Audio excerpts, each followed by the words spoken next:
Siamo all'Hotel Monaco di Venezia, siamo per questa manifestazione di eccellenza dove solo le eccellenze possono restare e ogni tanto ci capita anche di assaggiare qualcosa, vero Giovanna? Così Qualcosa di molto semplice ma molto buono.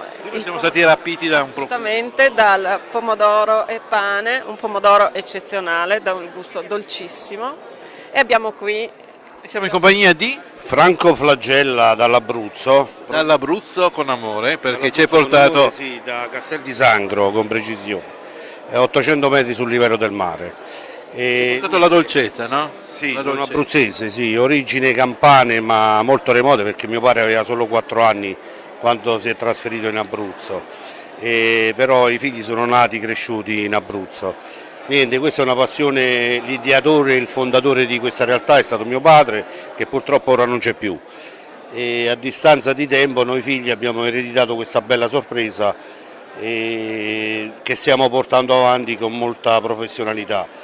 La caratteristica unica di questo prodotto che poi ci contraddistingue è che riusciamo a creare un prodotto con una bassissima acidità, quindi con un retrogusto molto amabile da deliziare i palati e quindi da non essere aggressivo. Ma infatti proprio Giovanna, quello che ci ha colpito appena ce l'hai portato ad assaggiare con quelle fette di pane era proprio questa dolcezza, la mancanza di acidità direi proprio. sì, persisteva un sapore molto dolce e c'era la totale assenza di acidità che spesso troviamo nel pomodoro. Il pomodoro. Diciamo che quella è la priorità assoluta a cui noi facciamo riferimento, quindi questo pH bassissimo in modo da non essere, da creare un prodotto non invasivo, non aggressivo e che sposa benissimo tutte le cucine italiane di livello superiore, inferiore, insomma.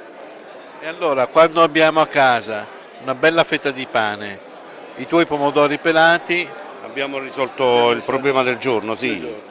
Per quel giorno sì, poi il giorno dopo, siccome fidelizza molto, siamo costretti a mangiarne altri. tu hai anche un sito?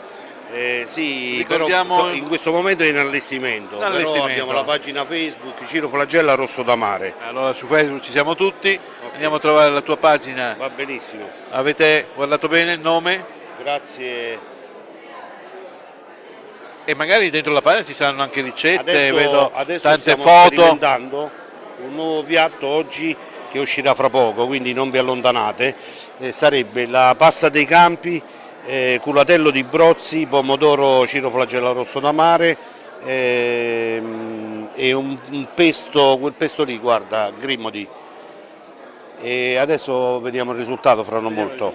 Benissimo. Voi lo vedrete, noi lo assaggeremo. Alla prossima. Ciao, buona giornata. Grazie.